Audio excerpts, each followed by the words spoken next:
அலைக்கும் வரஹ்மத்துல்லாஹி வபரகாத்துஹு. என் பெயர் ஹாஜி முகமது அஜ்ஹன். நான் 5ஆம் வகுப்பு படிக்கிறேன். நான் இங்கு பேச வந்துள்ள தலைப்பு, எனக்கு பிடித்த தலைவர் முஹம்மது நபி ஸல்லல்லாஹு அலைஹி வஸல்லம் அவர்கள். முஹம்மது நபி ஸல்லல்லாஹு அலைஹி வஸல்லம் அவர்கள் இன்றைய சவுதி அரேபியாவில் மக்கா என்னும் நகரத்தில் கிபி 571ஆம் ஆண்டு அன்றைய காலத்தின் அரபு மண்ணில் உயர்ந்த குலமாக கருதப்பட்ட குறைஷி என்னும் குலத்தில் பிறந்தார்கள். தாயின் வயிற்றில் இருக்கும்போது தந்தை அப்துல்லா அவர்களையும் தாயார் ஆமினா அவர்களையும் இழந்து அனாதையாக நின்றார்கள்.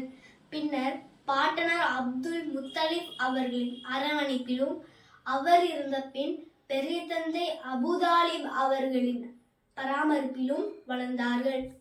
சிறு வயதில் யாருக்கும் சுமையாக இருக்கக்கூடாது என்பதால் சொற்ப கூலிக்காக ஆடுகளை மேய்த்தார்கள்.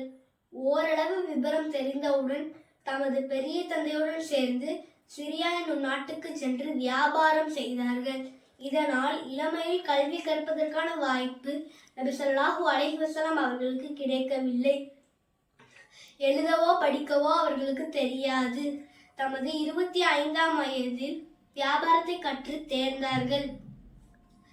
மக்காவிலேயே மிகப்பெரிய செல்வந்தராகவும் பெரும் மனிதராகவும் திகழ்ந்த கதீஜா ரலியல்லாஹு அன்ஹா அவர்கள் நபிகள் நாயகத்தின் ஒழுக்கம், பண்பாடு, நேர்மை ஆகியவற்றை கண்டு நபி ஸல்லல்லாஹு அலைஹி வஸல்லம் அவர்களை திருமணம் செய்து கொள்ள விரும்பினார்கள்.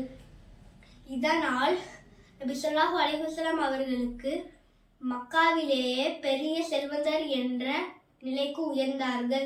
ஒரு அகன்ற ராஜ்யத்தை 10 வருடங்களில் நபி ஸல்லல்லாஹு அலைஹி வஸல்லம் அவர்கள் எந்த ஒரு அடுக்குமுறையும் இல்லாமல் உருவாக்கினார்கள்.